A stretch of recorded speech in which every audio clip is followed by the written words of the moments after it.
Hello YouTubers, this is Josh here. I want to make a video today about my PowerLine PPR200X Power Rack and lat attachment. The reason I want to do this is I recently acquired this equipment and had searched all over YouTube for any kind of like a video review on it to try and find out more about it before I bought it, and couldn't find anything, so this will probably be the first. The reason I want to review this rack is this is kind of an entry-level power rack. It sells for like $350 off of Amazon at the time I made this video here in January of 2012. And I think this is a really good bargain and a really good value for that price. So I wanted to make a little video kind of showing why I felt that way about it and why I would recommend it to the person who's getting started making a home gym. As you can see here, power racks don't take up a whole lot of room. What you're seeing in this picture is all in about an 8-foot by 8-foot corner of this room. And between the dumbbells and the lat attachment and the cage itself, there's probably well over 20 exercises that I could do with this equipment. A power rack would be the staple of anybody's gym. It really should be the centerpiece. The amount of exercises that you can do safely within its confines is unbelievable. Let's see, where do I start off with? I guess I'm going to talk about the construction here. This is a 2-inch frame.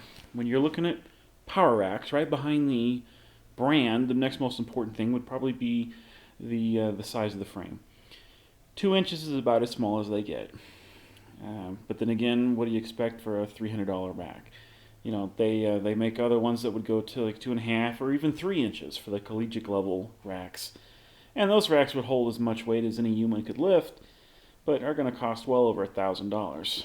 This rack's only a few hundred, and if you're going to be a home user, I think that this should be adequate for some time, perhaps forever. This rack, being from PowerLine, has a good reputation. PowerLine is a subsidiary of Body Solid, which makes some excellent equipment, and that was one of the reasons I actually purchased it. This rack, even though it has 2-inch construction, is actually rated for 600 pounds, which is more than I will probably ever be able to lift on it. And if I do reach a point where I need more, well, I will be happy to sell it and upgrade to a heavier duty model. If you have, say, $600 to spend, there are better models to get than this. But for a person who's just starting out and can afford the $300 or so new, well, it's a great bargain. If you can buy used, even better. I highly recommend buying fitness equipment used when you can. Fitness equipment is so expensive to begin with, and if you buy it used, you can get it for a fraction of its original cost, as well as having a better selection of quality equipment. So much of the equipment sold in stores nowadays is just such poor quality and such low weight limitations that you're really not going to get much out of it compared to what you might get buying used quality light industrial, gym type equipment, or well-built home user equipment like this piece, for example. Let me just go over some of the modifications that I've done here. First is I've put this foam padding over the bars. The reason I did that, as you can see, these bars will scratch in a heartbeat. Very poor quality paint. And I did not like having scratched bars. This rack is in a kind of a visible area. People walk past it coming in from my front door, and I didn't want it any more scruffier looking than it had to be. So this was a tip that I picked up from Amazon's reviews actually on this rack. A person had mentioned that you could put pipe foam, I believe it was, over these bars. These are 1-inch bars. And so I bought one piece. It was like $2 off of out of Home Depot, and cut it up to the sizes that I need. And it's been working fairly good for that. I mean, it pops off real quickly when I want to move the bar around. It tears up pretty easily, though, so I wish it was a little more durable. up here, what I do with the lift-offs, I've actually covered it with electrical tape, and I still don't think that's durable enough. I'll probably do it again with duct tape or something more sturdy. I want to show you the pins real quick for these lift-off. The safety pins, pretty simple. That's basically it. Little spring-loaded ball bearings inside the capsule. You can approach it from either end. They will not fall out. So if this gets turned upside down, you're still perfectly safe. It takes, I don't know, maybe 5 pounds of pressure or something to pull it through. So I think you'd be safe with that. Let me show you one thing that I've done here. I made myself a little weight rack to put on this. Isn't that neat? It provides some place to hold my standard 1-inch size plates right next to where I'm going to use them on the lat attachment, and it provides some weight on the rack. This is a lightweight rack, and a lot of people who had left negative comments in regard to it on some of the reviews I was reading and mentioned that it was wobbly when they would do chin-ups and stuff and pull-ups. Well, you know, it weighs like 150 pounds or maybe even less. So anything you can do to weigh it down, the better off you'd be. This is actually a dumbbell handle and collars. I got this from the gentleman that I bought these 1-inch plates for. I didn't trust it. As you can see here, the collar, is basically a screw that's screwed in to press against the bar. So it didn't seem very secure to me. I had a great selection of little 10-pound plates that I bought from the gentleman, as well as these 20 and 30 and 50 pounders. And so I bought a pair of Shermworks dumbbell handles, which are just awesome. I'll have to do a video on those someday. It's to put all my 10-pound plates on. And but it occurred to me, and I was looking at these old vintage dumbbell handles, that they just might fit through these 1-inch holes that this frame has. And indeed they did. And put the collar on, put the weights on, and it's pretty sturdy. I mean, I could put a collar here. That collar there came from here.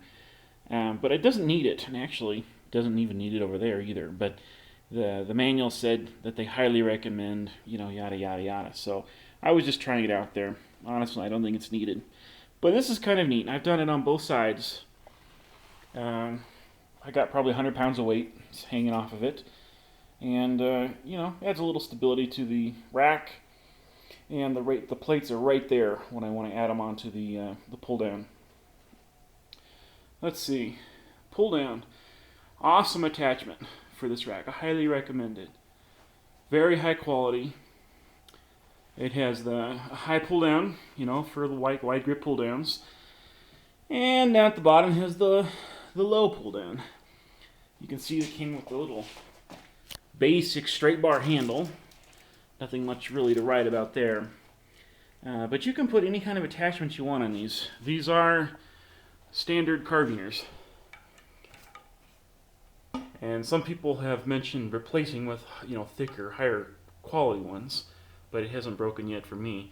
I worked out today with 140 pounds on this, and I had no problems with it at all. However, I will mention one little thing. I found that when you start doing heavy weights, like 140 pounds, your body will start slipping around, because unlike a gym, there are no pads to put over your legs. So I kind of made this little support here with an easy bar. I'll show you what I did. Basically that. Have a cheapo easy bar lying around. The bends in it actually conform pretty well to your legs. And then I just jammed it up underneath one of the safety bars on each side. And then you just put your feet, your toes on the bench legs, and then just kind of lift up to put some pressure against this. And it really helps lock your lower body into shape as you're doing the lat pull downs. Because at 140 pounds, I was starting to slide around a bit. At 100 pounds, I did not. But with at a certain weight level, depending on your own body weight, of course, you're going to kind of want some support over your legs. it makes it so much easier. Well, let me tell you this real quick. This is like an extra lift off that I made, and I have one on each so far. I just made this one pair, but basically it's a bolt, 3/4 inch bolt, 5 inches long, I believe. And then if I had to do it again, I'd probably put an extra spacer over here with an extra bolt up against it, just to make it a little higher that the bar would have to hop over. Although I've tested, it does not seem to want to go over this lip even as it is. And unfortunately now I've kind of messed up the threads a bit, so I can't try that project. I'll have to buy some more bolts, but they were pretty cheap, $4 or $5 for each one, so $10 for an extra pair of liftoffs seemed pretty decent, because these liftoffs I could not seem to find anywhere on PowerLine's website where I could buy extra ones, and it's always handy to have extra liftoffs. So that was kind of a neat attachment. I was pretty proud of myself. I saw that in a video, one of Rippletoe's starting strength videos. I noticed on his gym, on his racks, that they had a lot of liftoffs that they'd made with big bolts. And I thought, hey, these are 1-inch holes. Surely I can find a big bolt that would fit through that. And so I gave that a shot, and it's worked out really well. Let's see here. What else would you need to know about this? If there was one thing that I wish was changed on it, I wish it had better paint. I mean, I'm just disgusted on how quickly the paint chips off. If the bar basically brushes against it, the paint's going off. And kind of peeves me. But, it's, a couple $100. It did actually come with a little bottle of paint that you could fix it up with. And I'm just not sure if I'll have this for the rest of my life. I mean, I'm sure it would last the rest of my life, but I might outgrow it or find a better deal or something. And so I might sell it down the road, and I'm gonna, like it a little, as little scratched as possible. I want to show you on the lat attachment here. A good thing to know when dealing with this type of equipment is silicone spray. Ace Hardware, $6. I learned this little tip on bodybuilding.com's equipment forums, and it's incredible stuff. It really is. I gave it a good coating on the track bar here before I really even used it for the first time, and it is so smooth now. It's as good as any commercial gym cable equipment I've ever used. Even with 140 pounds on it there, it was smooth, quiet, no wobbling, no shaking. Couldn't ask for anything better. Very, very pleased. And the handles are pretty cheap. Nothing to write home about that. But you can always replace them. One of my favorite attachments, actually, is a little A-frame attachment that I got from the gentleman that I bought my 1-inch weights from. It's totally awesome. You can use it for triceps, biceps, whatever. It's called an A-grip. And, it connects just fine to the carabiner. So you can use any kind of attachment you want. And rope pull downs, perhaps, or double D handles. All kinds of stuff could actually work quite well with this setup, because those are very basic bars. There are no swivels. Not such a big deal for that bar, but for the little short one, it would sure be nice if the attachment point was on a swivel. Help your wrist a little bit. But for the price that these go for, I think it was a good value. I actually managed to buy this off Craigslist used for $200 from a gentleman who had just paid $300 for it at Sam's Club a few months prior. So it was, basically new, and I had almost bought it off of Amazon's website. And so I was kind of tickled when I saw it show up on Craigslist for $150 less. The lat attachment part I did buy from Amazon, and that was $200 with free shipping. The lat attachment is rated for 300 pounds, which I think is more than adequate of what most people would, ever use it for. If you need more than that, well, you got time to upgrade. But overall, I'm very pleased with this rack. I really am. I think it was a good value, good price.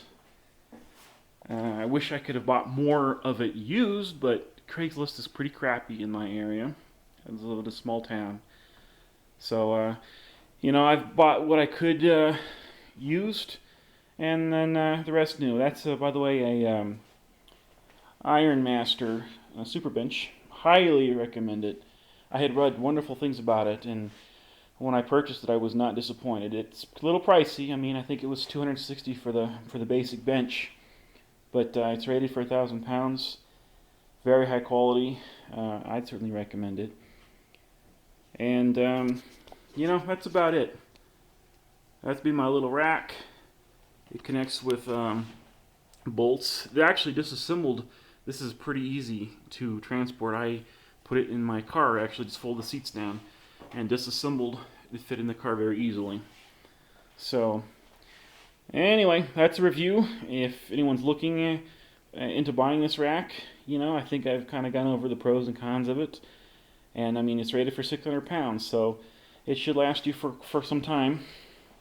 And you can also, upgrade in the future if that requires. But for the price that it goes for new, I think it's a great value. And I would definitely recommend it. I'll talk to you later.